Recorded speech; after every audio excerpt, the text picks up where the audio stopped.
Oh, sabi, oh, laging mali. Eh, siyempre, lagi niyong minamali. Eh, may paliwanag pa tong narinig ko kahapon na sabi nito si Mantika Roque, ano raw, di ba si Vice President Robredo Anyay inappoint dun sa anti-drugs war. Ang ginawa, binatikos daw. Hindi naman binatikos mga kaibigan May hinihinging mga dokumento si Vice President Leni Robredo na ayaw nilang matuklasan ni Vice President Leni Robredo. At saka yung pag-appoint sa kanya from the very start, patibong yun. Para sirain siya. Di ba? In-appoint siya, pinagmumumura siya ng yung mga troll, yung mga bot, mga bots. Yan palang bots. Yan ang tawag isa sa tawag sa troll. Yun pinaigsing robot. Kaya bot. Organize yan sa social media. Ang tawag dyan bot. Mga kaibigan. Ngayon, kahit walang kahit walang pumipindot ng mga fake account, nag-o-automatic yun ang comment. Di ba? Yun yung bot sa internet. Ngayon, di ba? Talagang ang pakay, durugin nila. Parang kunyari yung pwesto, bigyan natin ng pwesto ito para natin binigyan ng lubid. Nabibigtihin niya yung sarili niya. Sapagkat ang aantay nila magkamali. Umpisang-umpisa pa lang, merong hinihingi si Vice President Leni Robredong records, di ba? Doon sa PIDEA at saka sa PNP. Ano na sila? Umikot na tumbong. Binabanatan mo niya. Banat ba yun? Ano yan? In-appoint mo para maging tau-tauhan? Hindi. Ngayon, sasabihin nyo, gano'n naman pala. Alam naman pala ni Vice President Leni Robredo na yung appointment sa kanya. Ako alam ko yun Alam niya yun. Ano yan, bobo? Hindi bobo yan. Abogado yan Hindi lang mayabang. Kamukha nito, nagyayabang. Puro lagi nasa batas, wala naman sa batas. Mga kaibigan, nasan yung Constitution? Na sinasabing siya lang ang sole authority na magpapasya sa mga kasunduang panlabas. Meron bang naipakita? Mga kaibigan, simple yan Simpleng provision yan sa saligang batas na hindi nila mailabas. Kayo maglabas. Tapos sasabihin ninyo, ilabas. Kayo ang maglalabas dahil kayo ang accountable. Ano yan? Wala kayong pananagutan dyan? Magkamatayan? Ano yan? Impunity? Mga kaibigan, isipin ninyo, ginagawa nila sangkalan, pantakip sa kanilang kapalpakan, si Vice President Leni Robredo. Tigil nyo na yan. Nabibisto na kayo. Wala na silang ibang paraan Para kailangan mag-create na sila ng pananakot sa pamamagitan ng ganyan, mga kaibigan, para baka sakaling maisalba pa nila. Wala na po. Wala na sa kamay ng mamamayan, mga kaibigan. Wala sa kamay lamang ng mamamayan, wala. Ang totoo, hindi na kasi sila pinapansin. Ramdam na nila yun. Wala nang pumapansin sa kanila. Alam na ng taong bayan na hindi totoo ang ginagawa nila. Kaya kahit anong sabihin, hindi effective. Paano paniniwalaan yung bakuna? Kayo nagsisipagsalitaan. Sinovac niya, magaling yan. China. Ba't ayaw magpabakuna ni Duque? Di ba siya dapat ang magpabakuna? Pakita niya. Kahit wala siyang kredibilidad, at least nagpabakuna siya. Di ba siya tumanggi? Ang inaantay niya, AstraZeneca o Pfizer? Mga kaibigan, walang preno kung bumatikos. Malalim at makatwirang komentaryo. Mag-ingat ang mga politikong gumagawa ng kalokohan at baka kayo ay tamaan ng Rapid Fire! failure. Napakalaking failure po yung vaccination natin na nagsimula kasi sa mali. Yun ang problema Tapos isisisi kay Vice Presidente Leni Robredo. Sino ba ang kumuha niyan? Sino ba nakipag-transaksyon dyan? Ang sinasabi niya, yun nasa batas. Merong isang, nakalimutan ko kung ano pangalan nun. HDI ba yun? Parang gano'n, HDC, gano'n. Mga kaibigan, na kailangan, merong recommendatory. Kailangan magre-recommend yun. Kung ano ang dapat na kunin ng gobyerno. Binibigyan, binabaluktot na nila, binibigyan ng interpretasyong iba. Kailangan daw yun kung bibilin. Hindi naman daw bibilin ito. Ang pinag-uusapan doon, yung efficacy. Ang pinag-uusapan doon, napatunayan na bang yan ay hindi magsasapanganib sa buhay ng mga mababakunahan, mga kaibigan. Pangalawa, sabi nga natin, sino ba kumakampanya? Si Vice President Leni Robredo nga nag-i-encourage sa publiko, magpabakuna kayo. Ang sinasabi niya lang, kailangan sundin mo yung proseso bago ka magpabakuna. Di ba?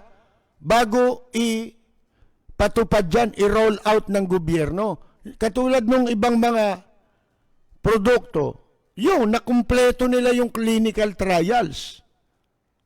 Yung sa China, walang nilalabas Mga kaibigan ngayon, sino ang kumakampanya? Di ba inamin pa nitong si Defense Secretary Delphine Lorenzana na yung hindi pa pala siya nabakunahan pero nagpakuha siya na binabakunahan siya, yung pala, photo op lang yun. Sa litrato lang. For purposes ng litrato lang. Ba't di mo tinuloy ang bakuna? Para paniwalaan ng tao. Di ba yun ang isang paraan, isa sa mga paraan? Para ang tao makumbinsing magpabakuna nung Sinovac kahit wala kayong maipakitang clinical trials. Di ba? Kahit walang kompletong clinical trials, inaaprobahan ng FDA. Di sana, nagpabakuna kayo. Bakit si Duque iba ang gustong brand? Hindi ba? So may karapatan din ang publiko na inaakala niyang mapanganib sa kalusugan niya, pwede siyang pumili. Kayo lang ang nagdudol-dol ng Sinovac Mga kaibigan, gusto niyo ang karapatan sa inyo lang lahat? Kayo lahat? Hindi maaari yan. Mga kaibigan. Ngayon, ito namang paglaganap ng COVID ngayon, pagtaas na naman ng kaso, isinisisi ito ni Presidente Digongyo sa mga sa atin, sa publiko. Kasi raw, hindi sumusunod. Pero hindi niya kinakastigo Hindi siya nagsabing parusahan nyo nga to si Roque. Swimming ng swimming itong butanding na ito. Ay, itong ano na to eh. Walang social distancing eh. Gusto pa makipag lips to lips, pati sa dolphin eh. Palibasa, mahaba ang uso nung dolphin. Akala niya lalaki yun. Ano pa? Ang dami nang kumakanta pa yan sa sing-along, mga kaibigan. Di ba?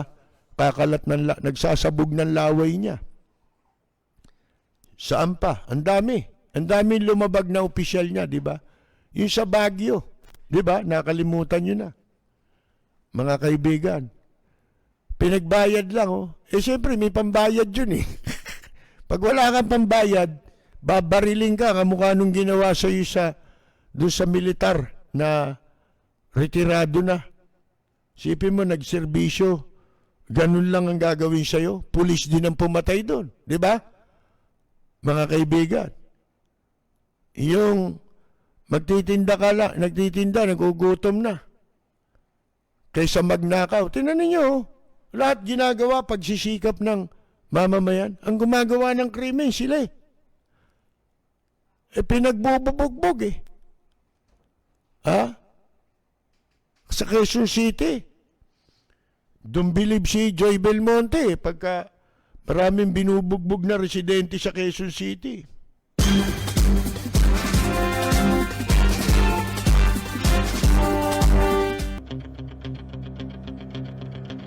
Walang preno kung bumatikos. Malalim at makatwirang komentaryo. Mag-ingat ang mga politikong gumagawa ng kalokohan at baka kayo ay tamaan ng Lapid Fire!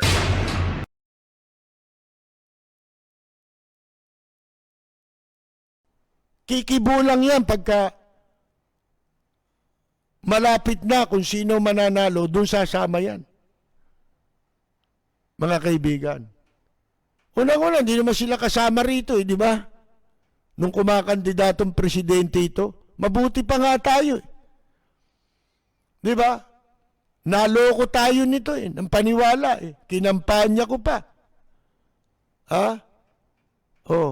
Ibinoto ko pa. Mga kaibigan.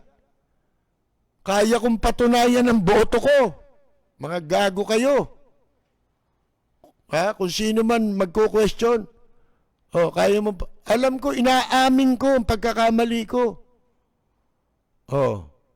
Pero alam ko, kaya ko rin patunayan kung sino mga ibinoto ko. Yan, binoto ko yan. Hindi ko lang kinampanya yan. May kausap nga ako nun Napakalaking boto Sabi niya sa amin nung malapit-lapit na rin ang eleksyon, malayo, mga ilang buwan pa, meron na ba kayong iboboto? Sabi ko sa grupo. Sa palagay niyo ba sino dapat? Sabi ko si Duterte. Alam niyo sagot ng tao? Ang problema lang namin anya kay Duterte, yung kalusugan. Yun daw ang problema lang. Pero yun din ang binoto nitong kinukwento ko sa inyo. Kasi hindi pa napapasyahan nila. Mga 2 buwan siguro bago eleksyon. Kausap ko. Ayan, kasama ko pa si Ka Jerry Yap noon. Kumain kami dito sa Quezon City. Hindi ko nababanggitin sa inyo kung sino. Tinatanong lang ako kung kung sino sa palagay namin. Meron pa nga ako nakausap. Kasama ko naman si Peter, public official. Kilala ako nito dahil labor official ito. Matagal na destino ito sa Japan Alam niyo, pagka nung araw, hanggang sa panahon ni FBR, mula sa panahon ni Mrs. Aquino, panahon ni FBR, kilala tayo dyan ng mga nasa Philippine Embassy. Hindi ko man sila personally kilala, nakikilala ko. Kasi nga po, tayo ang presidente noon ng samahan ng mga entertainers na nagpupunta sa Japan. Yung legitimate entertainers. Hindi kasama rito yung mga entertainers. Oh. Mga talagang entertainers. Yung tunay.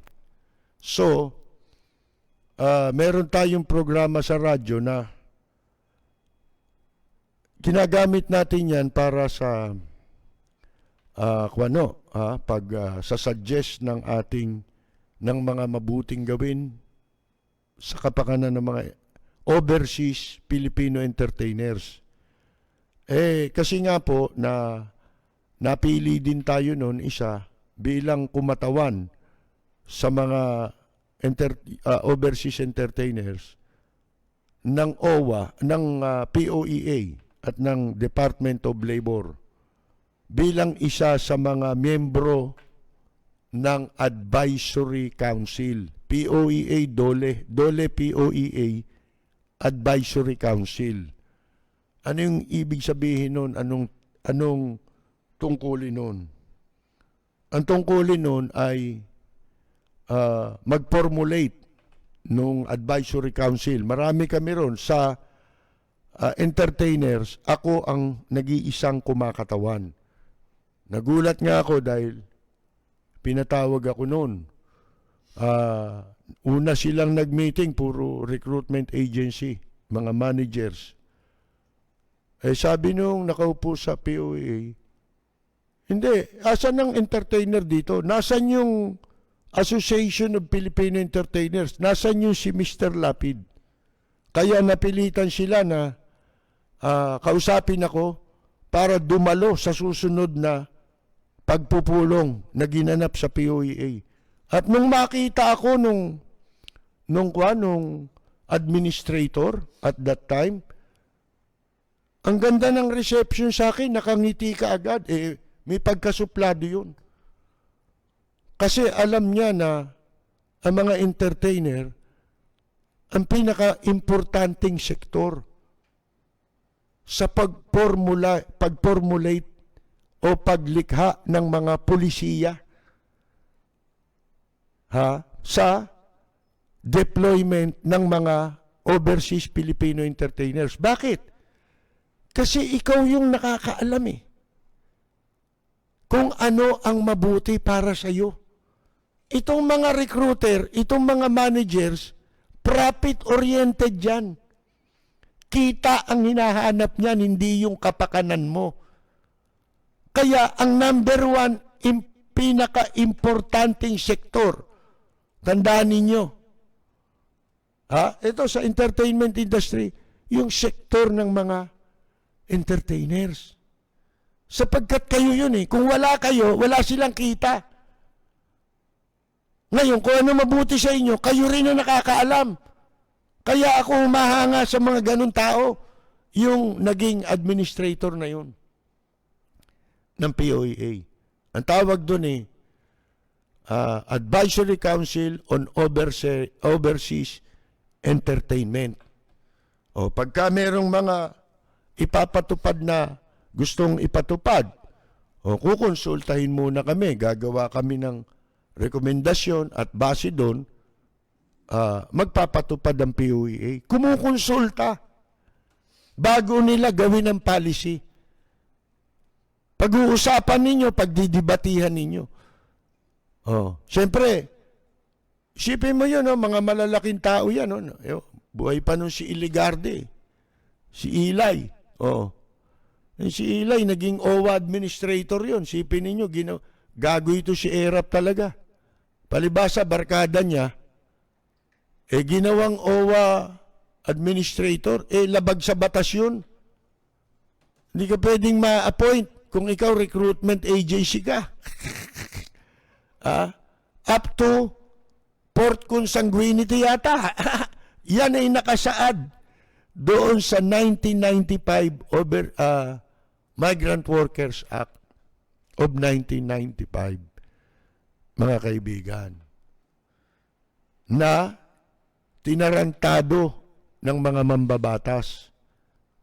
Kaya hindi natuloy ang pagbuwag sa OWA at POEA. Dapat wala na yan eh. Binago nila ng lihim eh. O, paano? Malaking kwarta ang hinuhut-hut nila sa mga OFW. Hinuhut-hutan lang naman talaga ng gobyerno yan eh. Yun isa sa magandang nangyari sana sa panahon ni Ramos na ipasa yung batas na yun. Nung nawala na si Ramos, binago ng mga walang ya ng lihim sa pangunguna ni Villar. Mga kaibigan, ilang beses nilang inamyendahan. Nakukwento ko lang sa inyo.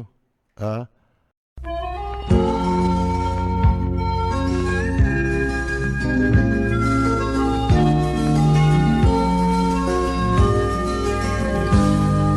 Sa bayan ko ay isa ang lahi, dito'y wala ang pagkukunwari.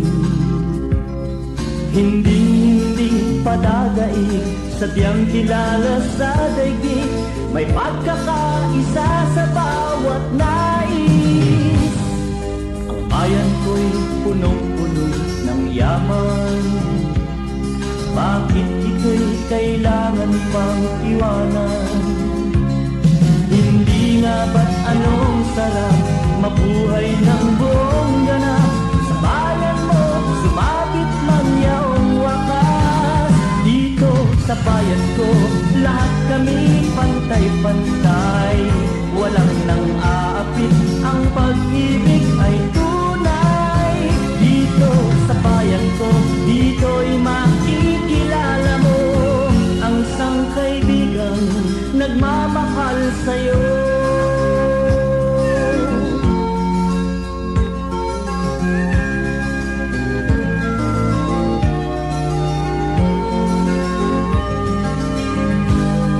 Ang bayan ko'y punong-puno ng yaman, bakit ito'y kailangan pang iwanan? Hindi nga ba't anong sarap mabuhay ng buong ganap? Sa bayan mo, sumapit man yaong wakas. Dito sa bayan ko, lahat kami pantay-pantay. Walang nang aapit, ang pag-ibig ay tunay. Dito sa bayan ko, dito'y makikilala mo ang mga kaibigang nagmamahal sa'yo. Dito sa bayan ko, lahat kami pantay-pantay. Walang nang aapit, ang pag-ibig ay tunay. Dito sa bayan ko, dito'y makikilala mo ang isang kaibigan, ang mga kaibigan, ang bawat kaibigan